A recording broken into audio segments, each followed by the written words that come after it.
बांग्लादेश में भारत के खिलाफ बढ़ते हिंसक प्रदर्शनों और हिंदुओं को जो टारगेट किया जा रहा है, उसके कारण भारत बांग्लादेश के बीच में जो नई तनातनी शुरू हुई है, उसने चिकन नेक की जो प्रॉब्लम है उसको एक बार और सामने ला दिया है। इस चिकन नेक की समस्या के स्थायी समाधान की दिशा में बहुत बड़ी बात कह दी है असम के मुख्यमंत्री हेमंत बिस्वा शर्मा ने। एक तरह से कहें तो उन्होंने पूरा प्लान ही बहाल कर दिया है कि कैसे इस चिकन नेक की समस्या का परमानेंट समाधान निकलेगा और बांग्लादेश में क्या होगा, कैसे। यूनुस सरकार जो है वो एक ऐसी सरकार आई है जब भारत को इस समस्या चिकन नेक की समस्या के हल के लिए एक बेहतर अवसर प्रदान कर रही है पाकिस्तान के हाथ में जाकर के। कैसे गलतियां हुई थी हमें इतिहास में, पहले 1971 में, उस वक्त भी हम चिकन नेक की समस्या का समाधान कर सकते थे, नहीं कर पाए। इस पूरे इश्यूज को हम आज समझेंगे between the lines with Neeru Ranjan में। और हाँ, इसके पहले मेरा चैनल जो है आप सब्सक्राइब कीजिएगा और बेल आइकन दबाइएगा ताकि मेरा नया वीडियो आपको मिल सके।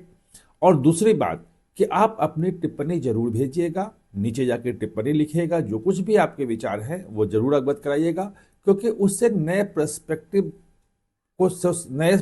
से चीज़ों को समझने में मदद मिलती है, नई जानकारियां मिलती है और बेहतर हम अपने कन्वर्सेशन को बना सकते हैं। तो सबसे पहले ये कि जो चिकन नेक है वो सिलीगुड़ी का जो कॉरिडोर, जिसको सिलीगुड़ी के पास जो है वो बहुत ही पतला नैरो स्ट्रिप आता है। 20-25 किलोमीटर का केवल स्ट्रिप है, चौड़ाई में है। जो एक तरफ उसमें नेपाल भी है, थोड़ी दूर पे चाइना भी आता है, बांग्लादेश है। और वहाँ से ही पूरा का पूरा जो 7 स्टेट हैं पूर्वोत्तर भारत के, आसाम, मेघालय, त्रिपुरा, मिजोरम, मणिपुर, आप नागालैंड, अरुणाचल प्रदेश, सब आप देख लेंगे तो वो सिक्किम, वो उसी से जुड़ा हुआ है। और शरजील इमाम का 2020 का आपका भाषण होगा, उस वक्त भी था कि हम चिकन नेक को काट दें तो क्या होगा, पूर्वोत्तर भारत पूरा अलग हो जाएगा। और अभी जो बांग्लादेश में जब से उन्नू सरकार आई है तब से वो ग्रेटर बांग्लादेश का नक्शा पेश कर रहे हैं। अभी जो पाकिस्तान के जो जनरल वहां गए थे उनको भी जो दिया था, भेंट किया था नक्शा, एक चित्र भेंट किया था, उसमें आसाम, मेघालय से लेकर कई हिस्से जो थे पूर्वोत्तर के वो बांग्लादेश का पार्ट दिखाए गए थे। और यूनुस ने जाके बोला था चीन में, जब वो अंतरिम सरकार का जो प्रमुख बना था तब, कि चिकन नेक जो है वो केवल उससे जुड़ा हुआ है और पूरा पूर्वोत्तर भारत जो है वो बांग्लादेश का उस पर दावा बनता है और बांग्लादेश का है। और अभी जो वहाँ हिंसक प्रदर्शन हो रहे हैं, जो वहाँ नारे लग रहे हैं, जो वहाँ पे मैप दिखाए जा रहे हैं, उसमें आसाम, मेघालय, मिजोरम से लेके एक बड़ा पार्ट जो है वो बांग्लादेश का हिस्सा दिखाया जा रहा है। यानी कि चिकन नेक एक बड़ी समस्या के रूप में है। और वो जो कॉरिडोर है उसको ये एक स्ट्रेटजी के तहत, जो डोकलाम की घटना हुई थी, आपको ध्यान होगा, भूटान के ऊपर जो अपना सैन्य ठिकाना बनाने की कोशिश कर रहा था, एक यूनिट वहाँ पे रखने की कोशिश कर रहा था चाइना, और भारत में ने जो उसका विरोध किया है और महीनों तक उसका जो है स्टैंड ऑफ चला, अंत में चीन वापस लौटा वहाँ पे, वो भी उसी चिकन नेक को ध्यान में रख करके था। यानी कि पाकिस्तान का आईएसआई का ले लें, चीन का ले लें, और बांग्लादेश का यूज जो कर रहा है उसी चिकन नेक से कर रहा है कि किसी तरह से भारत का विभाजन कर दिया जाए, यानी कि पूर्वोत्तर भारत से काट दिया जाए। ये सवाल जब हेमंत बिस्वा शर्मा के पास आया तो बहुत क्लियर कट अंदाज में कहा कि इस समस्या का स्थायी समाधान ढूंढना जरूरी है। ये स्थायी समाधान भी बताया कि केवल 20-22 किलोमीटर का और अगर बांग्लादेश से इलाका हम ले लें तो चिकन नेक की समस्या खत्म हो जाएगी। वो जो चिकन नेक है वो 44-45 किलोमीटर चौड़ा हो जाएगा, उसको फिर चिकन नेक नहीं कह सकेंगे, वो पूरे को करना। अभी समस्या ये है कि वो जो सिलीगुड़ी का है वो इन्फिल्ट्रेशन होकर बांग्लादेशी बहुत वहां पे आ चुके हैं, बहुत संख्यक हो रहे हैं और उस तरफ बांग्लादेशी हैं ही।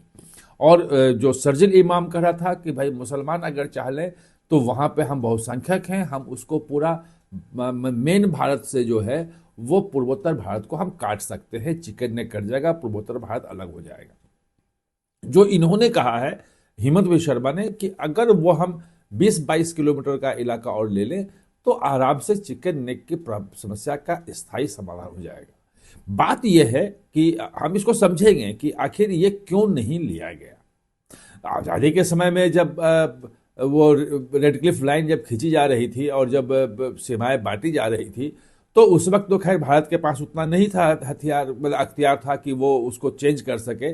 जो रेसिस्टेंस था वो बंगाल को बांटने का, जिसमें पश्चिम बंगाल बना, आसाम का बड़ा हिस्सा उस वक्त दावेदारी करा था बांग्लादेश में, मतलब पूर्वी पाकिस्तान में लिए, उसको बचाने में लगा, इस तरफ ध्यान नहीं गया।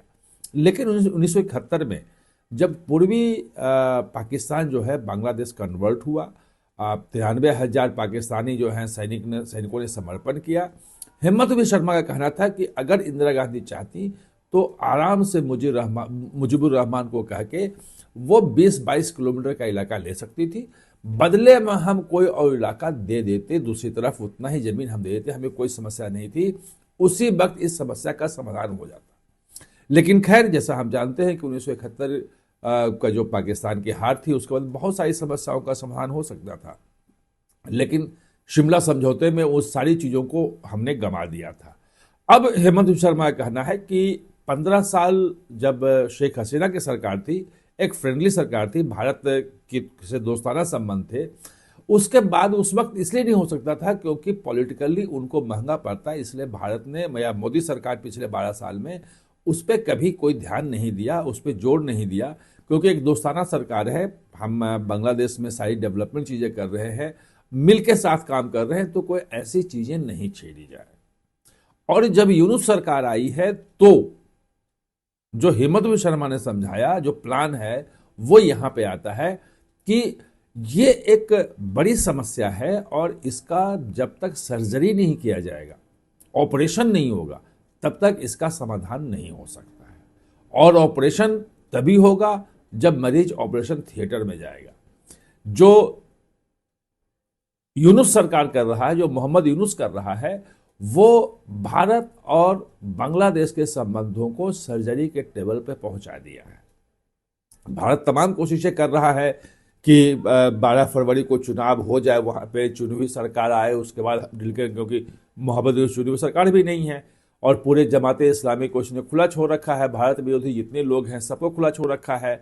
ISI का जो है वो वहाँ पाकिस्तान ढाका में जो पाकिस्तानी एम्बेसी, वहाँ पे ISI का सेल खुल गया है, ढाका सेल है जो वहाँ की स्थिति वो खराब कर रहा है। ये तमाम चीजें वो कर रहा है, वो समझौते भी पाकिस्तान से कर रहा है। अब सैन्य समझौते की बात आ रही है कि पाकिस्तान से, जैसे पाकिस्तान और सऊदी अरब ने सुरक्षा के लिए समझौता, सिक्योरिटी पैक्ट किया, वैसे ही बांग्लादेश और पाकिस्तान भी कर ले, यहां तक बातें आ रही है। यानी कि अब एक परमानेंट इलाज की जरूरत बांग्लादेश को कभी भी पड़ सकती है। अगर ये चुनाव ज्यादा टला तो भारत की तरफ से ऑपरेशन करने में भी कोई समस्या नहीं होगी, कोई हिचक नहीं होगी, क्योंकि चिकन नेक का मामला जो है वो एक भारत की कमजोर कड़ी है। और हेमंत विश्व शर्मा ने कहा कि इसका अभी मोदी सरकार करे, आगे आने वाली कोई सरकार करे, जब भी करना हो इसका स्थायी समाधान आपको ढूंढना ही पड़ेगा। और आप जानते हैं कि मोदी सरकार जो है, अमित शाह जो है, वो किसी चीज को आगे के सरकार के लिए नहीं छोड़ते हैं, चाहे 370 हो, चाहे नक्सली समस्या हो, चाहे पूर्वोत्तर के अलगाववादी समस्या हो, किसी भी समस्या को आगे आने वाली सरकार के लिए नहीं छोड़ते हैं।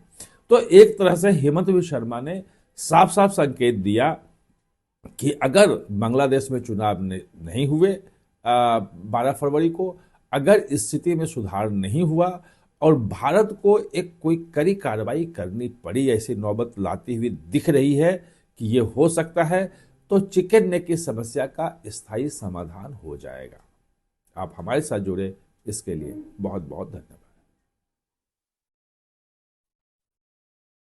और हाँ, चैनल को सब्सक्राइब करना ना भूलें, इसका बेल आइकन दबाएं ताकि नया वीडियो कोई भी आए तो उसका नोटिफिकेशन समय पे